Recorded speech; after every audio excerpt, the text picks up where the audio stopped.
नमस्कार साथियों, मैं मनीष कुमार शर्मा स्वागत करता हूं आपका एक बार फिर यादवेन स्मार्ट क्लासेस पर। जैसा कि आपको थंबनेल में दिखाई दे रहा है कि भारत में भ्रष्टाचार बढ़ा है, तो इसका मतलब यह है कि नरेंद्र मोदी के कार्यकाल में भी करप्शन जो है वो बढ़ रहा है। हम जब नरेंद्र मोदी की सरकार को लेके आए थे तो हम इस आश्वासन के साथ में लेके आए थे कि यूपीए गवर्नमेंट में जो भी करप्शन हुआ था उस करप्शन में कमी होगी। जैसे जैसे घोटाले हमें दिख रहे थे उन घोटालों में भी कमी नजर आएगी, लेकिन होता है इसका उल्टा। भले ही यहाँ पे घोटाले नजर नहीं आ रहे हैं लेकिन करप्शन जरूर बढ़ रहा है। तो हम इसी की बात करते हैं इस वीडियो में। आज हम यही समझने वाले हैं कि हम किस आधार पर कह रहे हैं कि करप्शन बढ़ा है। तो चलिए सबसे पहले मैं बता दूं कि करप्शन होता क्या है। तो आप सभी जानते हैं कि जो अब भ्रष्टाचार होता क्या है, जो चीजें की जा रही हैं निजी लाभ के लिए, यानी हम किसी पद पर बैठे हैं और हमारा कोई पद है, हमारा कोई लाभ होगा, खुद का लाभ, तो खुद के लाभ के लिए अगर मैं कुछ पैसा ले लेता हूं तो इसे क्या कहूंगा? इसे कहूंगा भ्रष्टाचार। ये क्या करेगा? ये आपके विश्वास को खत्म करेगा। आपके पास जब भी कोई आएगा ना, वो सीधे पैसे की बात करेगा, भाई इतना ले ले, इतना ले ले कि ये काम कर दे। तो ये क्या कर रहा है? आपके अंदर विश्वास को खत्म कर रहा है। ये हमारे लोकतंत्र को खत्म कर रहा है, उसको कमजोर करने की कोशिश कर रहा है। आर्थिक विकास होना है, आर्थिक ही विकास नहीं, कोई भी विकास हो, उस विकास को रोकने का ये काम करता है। ये होता है आपका भ्रष्टाचार। आप अगर देखें, विभाजन होता है एक तरीके से एक वीआईपी लाइन में और एक गरीब की लाइन में या फिर आम आदमी की लाइन में। तो इस तरीके से आप देखोगे तो हमारे अंदर असमानता भी फैलती है कि गरीब वाला इंसान होगा या आम आदमी होगा, वो एक लाइन में खड़ा होगा, और वहीं वीआईपी अगर कोई होगा तो वो पैसा देकर उस स्थिति को अपने, कह सकते हो, पैसा देकर अंदर जा सकता है। तो ये क्या है? ये एक तरीके का भ्रष्टाचार ही है। तो यहां पर बात करते हैं भ्रष्टाचार को उजागर करने के लिए एक संस्था काम करती है, उसने एक रिपोर्ट पेश की है, हम बात करेंगे उसी रिपोर्ट की। तो सबसे पहले हम बात करते हैं कि जैसा कि आपको पता है कि भ्रष्टाचार जलवायु कार्रवाई के लिए भी एक बड़ा खतरा है। मान लीजिए कोई भी क्लाइमेट चेंज के लिए या क्लाइमेट एक्शंस के लिए हम कोई रिपोर्ट लेके आते हैं, हम कोई प्रोजेक्ट लेके आते हैं, और उस प्रोजेक्ट में ऐसे व्यक्ति को सौंप दिया जाए जो हो भ्रष्टाचारी। वो क्या करेगा? पैसा अपनी जेब में रखेगा या फिर अपने उन लोगों को बांट देगा जो इस चीज को रोकने का काम करेंगे, बाधित करने का काम करेंगे, और वो प्रोजेक्ट समय पर पूरा भी नहीं होगा। तो ये हमारे क्लाइमेट एक्शन के लिए जय आप बहुत ही ज्यादा हानिकारक है। तो कोई क्लाइमेट एक्शन ही नहीं, कोई भी प्रोजेक्ट अगर आप लेके आते हैं और वो समय पर पूरे नहीं होते हैं तो वो आपका, कहते हैं कि वो डेवलपमेंट को रोकने का काम करता है। यही है जो विश्वास को खत्म करेगा। चलिए जानते हैं कि हुआ क्या है भाई, हम किस आधार पर कह रहे हैं कि भारत में भ्रष्टाचार बढ़ा है। नरेंद्र मोदी की नरेंद्र मोदी का कार्यकाल जब से आया है, भ्रष्टाचार बढ़ कैसे रहा है भाई? ये तो कम होना चाहिए। तो एक रिपोर्ट आती है ट्रांसपेरेंसी इंटरनेशनल। तो इस रिपोर्ट का नाम है ट्रांसपेरेंसी इंटरनेशनल। ये रिपोर्ट आती है। इस रिपोर्ट में एक इंडेक्स है, यानी इस रिपोर्ट नहीं, सॉरी, ट्रांसपेरेंसी इंटरनेशनल एक संस्था के द्वारा एक रिपोर्ट दी जाती है। उस रिपोर्ट का नाम है corruption perception index. Corruption perception index, जिसे भ्रष्टाचार धारणा सूचकांक या फिर सीपीआई के नाम से जाना जाता है, या फिर हम क्या कहेंगे, सीपीआई, इसके नाम से जाना जाता है। तो ये क्या करती है? ये रैंक देती है। किस आधार पर? आपके यहां पर पब्लिक सेक्टर को देखकर कि यहां पर किस तरीके से काम हो रहा है, उसको ऑब्जर्व करके एक रिपोर्ट पेश करती है। और इस रिपोर्ट को काम देने वाला कौन है? Transparency international. ये शुरुआत कब होती है? 1995 में, यानी ये अस्तित्व में कब आता है? 1995 में। और इसका जो हेडक्वार्टर है वो कहां पर है? बर्लिन में है, जर्मनी में। इतनी बात समझ में आई। अब बात करते हैं कि ठीक है, एक रिपोर्ट आई, अब इस रिपोर्ट में ऐसा है क्या? तो याद रखना कि जब भी कोई इंडेक्स आती है तो इस इंडेक्स में भारत की पोजीशन क्या है और इसमें टॉप किसने किया है, ये हमें जरूर पता होना चाहिए। तो बात करते हैं सबसे पहले कि भारत की पोजीशन की। तो भारत की पोजीशन क्या है? तो ट्रांसपेरेंसी इंटरनेशनल ने 11 फरवरी को अपने 180 देशों की करप्शन रिपोर्ट जारी की। तो 180 देश हैं, 180 देशों की करप्शन रिपोर्ट जारी की जाती है, और इसमें भारत की रैंकिंग में क्या आता है भाई? गिरावट आती है। कितना गिरता है? तो याद रखना, 2024 की लिस्ट में भारत 3 पायदान गिरकर 96वीं पोजीशन पर आ गया है। इसका मतलब है भारत लास्ट ईयर 2023 में 193वीं पोजीशन पर था, लेकिन 2024 में भ्रष्टाचार इतना बढ़ा कि हम 3 रैंक का नुकसान झेल बैठे और 96 वाली पोजीशन पर आ गए हैं। और यहां पर अगर रैंक गिरने का मतलब है कि करप्शन बढ़ा है।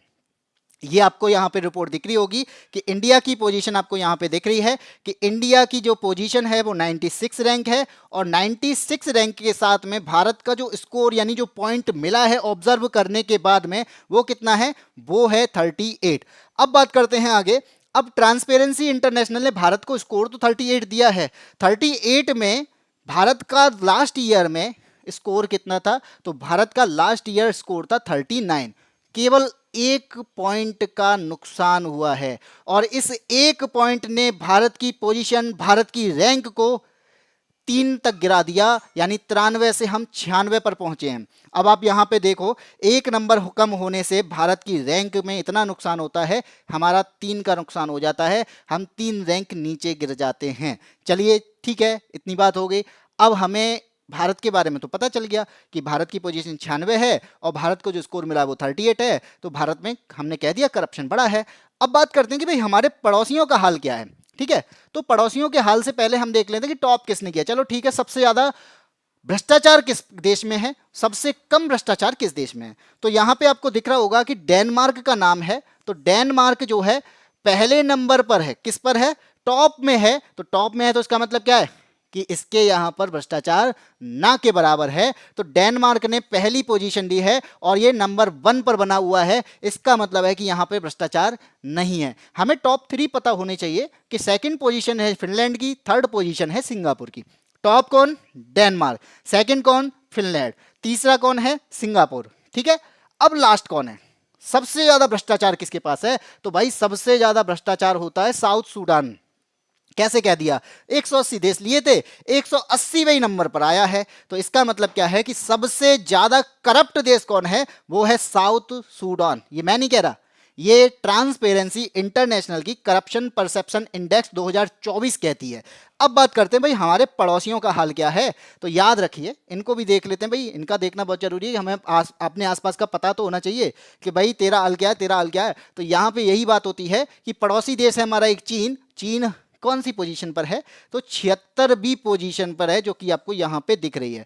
चीन 76 पर है, भारत से तो बहुत अच्छा है भाई, भारत 96वीं पोजीशन पर है, ये 76वीं पोजीशन पर है, और 2 साल से इसी पोजीशन पर है, 2 साल से। अब बात करते हैं भाई सबसे प्यारा पाकिस्तान, हमारा पड़ोसी। तो पाकिस्तान में भी करप्शन बढ़ा है, कितना बढ़ा है, पहले तो ये 133 था, आज के टाइम पे 135वीं पोजीशन पर है भाई, 133वीं पोजीशन पर। जहां का मतलब है कि यहाँ पे कोई भी काम बिना पैसे के होता ही नहीं है, बिना करप्शन के होता ही नहीं है, इसका मतलब तो यही हुआ। तो पाकिस्तान 135वीं पोजीशन पर है। चलो बात करते हैं श्रीलंका की, तो श्रीलंका भी 121वीं पोजीशन पर है। बांग्लादेश की बात करो तो हम सब में सबसे नीचे 149वीं पोजीशन पर हमें बांग्लादेश दिख रहा है। ठीक है, ठीक। अब बात करते हैं यहां पर हमें इंडेक्स दिखती है। चलिए पड़ोसी देशों की रैंकिंग की बात करते हैं, तो भूटान जो है वो 18वीं पोजीशन पर है। ठीक है, सबसे अच्छा एशियाई देश अगर मुझे दिख रहा है तो भाई यही दिख रहा है, भूटान 18वीं पोजीशन पर। मालदीव 96, चीन 76, आपका श्रीलंका 121, और इसके बाद नेपाल 107, पाकिस्तान 135, बांग्लादेश 151वीं पोजीशन पर। यहाँ 149 लिखा है, तो बांग्लादेश 151वीं पोजीशन पर है। ये हमारे पड़ोसी देशों का हाल है। ठीक है, उसमें सबसे अच्छा काम अगर किसी ने किया है करप्शन में तो भूटान है भाई। इससे तो इतना छोटा देश, और छोटा देश होने के साथ साथ रैंक देखो 18वीं पोजीशन पर पहुंच गया भाई, बिल्कुल भी करप्ट नहीं है। हम लोगों की बात करें तो हम तो आप देख ही रहे हो, हम सरकार बदल देते हैं करप्शन के नाम पे, लेकिन करप्शन बढ़ा लेते हैं खुद ही, क्योंकि खुद मानते हैं कि अगर मुझे लाइन में लग के अगर 10 रुपये 20 रुपये देने पड़े तो मैं क्या करूंगा, 20 रुपये दे के छूटने की कोशिश करता हूं। हम यहाँ पे रेड लाइट को पार कर जाते हैं तो पुलिस वाले को भी 100 रुपये देने की कोशिश करते हैं, भाई 100 रुपये ले ले छोड़ दे। तो ये क्या है, ये भी तो एक करप्शन ही है। तो यहाँ पर हम बात करते हैं वर्ल्ड लीडर की रैंकिंग। ठीक है, पड़ोसियों को देख लिया। अब बात करते हैं कि उनकी जो वर्ल्ड पर राज करने की बात कर रहे हैं, राज तो हमें भी करना है, लेकिन अभी जिनका नाम है उनकी बात करते हैं भाई। वर्ल्ड लीडर में आपका आता है 28 पोजीशन पर अमेरिका। ठीक है, अमेरिका से सही पोजीशन है ब्रिटेन की, तो ब्रिटेन में कम भ्रष्टाचार है। फ्रांस की बात करो तो फ्रांस हमारा 25वीं पोजीशन पर है और जर्मनी इन सब में अच्छी पोजीशन पर है, 15वीं पोजीशन पर। तो इन वर्ल्ड लीडर में 15वीं पोजीशन पर कौन है? जर्मनी है। और यहां पर मैं बात करूं सबसे ज्यादा भ्रष्ट अगर वर्ल्ड लीडर में कोई है तो ये रूस की बात कर रहे हैं, तो रूस यहां पर सबसे भ्रष्ट देश है वर्ल्ड लीडर में। अब बात करते हैं, चलिए किसकी बात करें, अब करते हैं हम अपने देश की बात फिर से। क्यों कर रहे हैं कि पीएम मोदी के कार्यकाल में कम नहीं हुआ है करप्शन। पीएम मोदी आए ही इस वजह से 2014 में सरकार चेंज होती ही करप्शन की वजह से है, घोटालों की वजह से, क्योंकि लोग कांग्रेस के घोटालों से इतने परेशान थे। तो उस टाइम पे हमने एक नया विकल्प चुना जो था भाजपा, और भाजपा में भी कौन? पीएम मोदी, जिनकी वजह से आज भी चुनावों में भाजपा जीत रही है, हर जगह जीत रही है, हारती भी है ऐसा नहीं है, लेकिन ज्यादातर जो है वो भाजपा ही जीत रही है। उसका रीजन है पीएम मोदी। ना खाऊंगा ना खाने दूंगा, ये नारा जो दिया था, मुझे लगता है कि अगर इस रिपोर्ट की बात करें तो इस नारे में चेंजेस होने चाहिए। क्यों होने चाहिए कि 2005 से लेकर 2013 तक तो यूपीए की सरकार थी, ठीक है। एनडीए की सरकार से अगर इसकी तुलना की जाए तो खास सुधार हुआ नहीं है। हम सोचे थे कि सुधार होगा, करप्शन कम होगा, लेकिन खास नहीं हुआ है।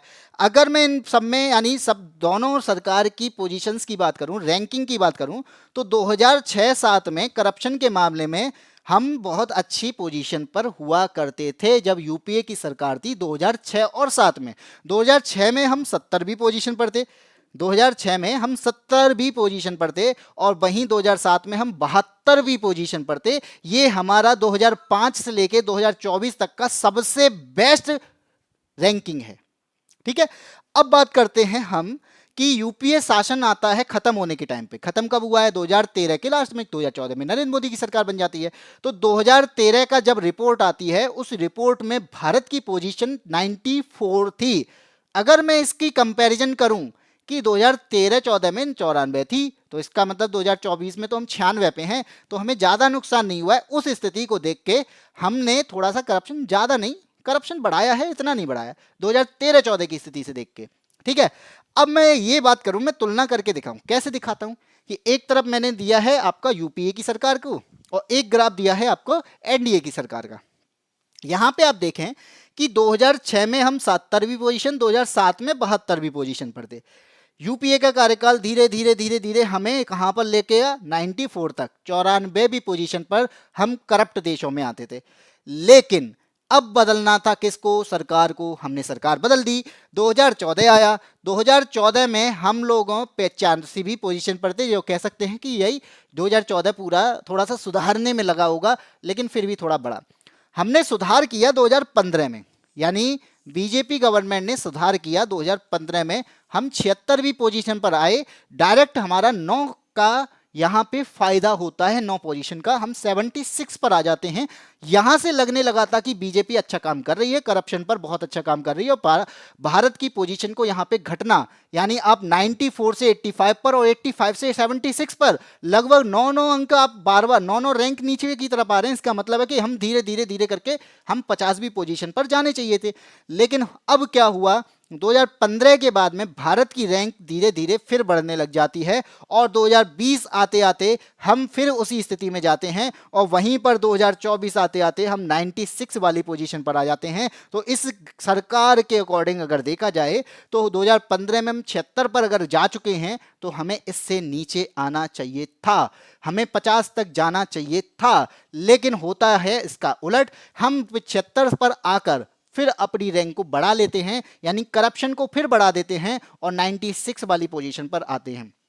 जहां पर यूपीए गवर्नमेंट खत्म होते होते 94 तक आई थी, वहीं पर बीजेपी गवर्नमेंट 2024 में 96 पर इस करप्शन को लेके आई है। तो इसका मतलब है कि करप्शन कहीं ना कहीं तो बड़ा है, यानी हमें इसको कम करने की जरूरत है। अगर किसी भी संस्था में ऐसा होता है तो इसका मतलब है वो हमारे देश को पीछे की ओर धकेल रहा है। करप्शन हमेशा आगे बढ़ने, वो आपका निजी लाभ है, केवल उस शख्स को आगे बढ़ाता है जो करप्शन कर रहा है। लेकिन कब तक? जब तक आप पकड़े नहीं जाते हैं, ठीक है। उसके बाद आपकी पोजीशन, आपकी इमेज, आप पर विश्वास सब खत्म हो जाता है। यही हुआ था कब? यूपीए गवर्नमेंट के टाइम पे विश्वास खत्म हुआ, पोजीशन गई और इमेज बिल्कुल ऐसी हुई है कि आज तक आप खड़े नहीं हो पाए हैं। इसलिए आप अगर इस तरीके से करप्शन लिस्ट में आगे बढ़ते जाएंगे तो कहीं ना कहीं ऐसा ना हो कि एक टाइम बाद फिर से बीजेपी चली जाए। तो मेरा मानना है कि अगर आपको ऐसा रहना है, करप्शन को कम करना है, इसी वादे के अनुसार आप अगर आए थे तो आपको ये करना पड़ेगा। भारत को डेवलपमेंट करना है, डेवलपमेंट यानी विकास करना है, तो आपको सबसे पहले इसको रोकना होगा, क्योंकि यही है जो इसकी नींव है। यानी प्रोजेक्ट अगर कोई आपने बनाया, आपका प्रोजेक्ट लाना अलग है, लेकिन उस प्रोजेक्ट में काम कैसे हो रहा है, काम किस लेवल पर पहुंचा है, कब तक इस प्रोजेक्ट को खत्म करना है, अगर ये चीजें कि आप ऑब्जर्व करते रहें, इस चीजों की रिसर्च कर यानी चेक करते रहें, तो हो सकता है कि आप करप्शन में नीचे की पोजीशन पर पहुंचे, यानी करप्शन को कम कर दें। अब बात करते हैं कि हम ये बात करते हैं होता कैसे भाई, आकलन ऑब्जर्वेशन होता कैसे। तो ट्रांसपेरेंसी इंटरनेशनल एक संस्था है, इसके द्वारा इसके एक्सपर्ट जो होते हैं वो पब्लिक सेक्टर में करप्शन का आकलन करते हैं। तो आकलन यानी ऑब्जर्वेशन कर लेंगे तो आपको 0 से लेकर 100 तक के बीच में क्या देते हैं, अंक देते हैं। और 0 से 100 तक में अंक देते हैं तो वहां पर आपको उस अंक के अनुसार रैंकिंग दी जाती है। तो जितना ज्यादा भ्रष्टाचार होगा उतना कम स्कोर दिया जाएगा, और जितना कम भ्रष्टाचार होगा उतना ज्यादा स्कोर आपको मिलेगा। तो यहां पर इसी आधार पर इंडेक्स में रैंकिंग दी जाती है। तो आपको पता है भारत का स्कोर 100 में से कितना मिला है, भारत 38 स्कोर लेके बैठा है। और रैंक कितनी है भारत की, तो भारत की रैंक है 96। तो हमारा ये भारत की पोजीशन की बात कर रहा हूं मैं, तो भारत का स्कोर 38, 100 में से 38वीं पोजीशन पर, या 38 हमारा मार्क्स मिले हैं, और हम 96वीं रैंक पर आते हैं। तो हमें सबसे पहले इस पर फोकस करना होगा। अगर हमारे विश्वास हमारे देश को आगे लेकर जाना है तो देश के लिए हमें सबसे पहले करप्शन को कम करना होगा। यहीं से हर डेवलपमेंट रुक जाता है। तो यहां तक आपको मेरी बातें समझ में आई हो, ये वीडियो आपको समझ में आया हो, अच्छा लगा हो, ये जानकारी आपको समझ में आ रही हो, तो बस वीडियो को लाइक करना है और लोगों तक पहुंचाना है, शेयर करना है, और इसी के साथ में यादविन स्मार्ट क्लासेस को सब्सक्राइब करना है। और मैं आपको बता दूं कि मैं छोटे छोटे इश्यू जो होते हैं, जो हम इन इंडेक्स को छोड़ देते हैं, मैं ऐसे टॉपिक को, ऐसे करंट इश्यू को आपके सामने लेकर आऊंगा जिससे आपकी समझ भी बढ़े, और आपको चीजों को, कहते ना कि जब हमें नॉलेज हो जाती है तो हमारे पास बोलने के लिए शब्द होते हैं। अगर कोई हमारे पास में, चाहे बीजेपी की तरफ से हो, चाहे एनडीए की तरफ से हो, या फिर किसी देश के बारे में बात कर रहा हो, तो जब हमारे पास में ऐसी नॉलेज रहेंगे तो हम इस पर बोलने का अधिकार रखेंगे। बस ज्यादा नहीं बोलना है, जैसे आप रणवीर अलाहाबादिया की बात कर रहे हैं। ठीक है, तब तक के लिए जय हिंद, जय भारत।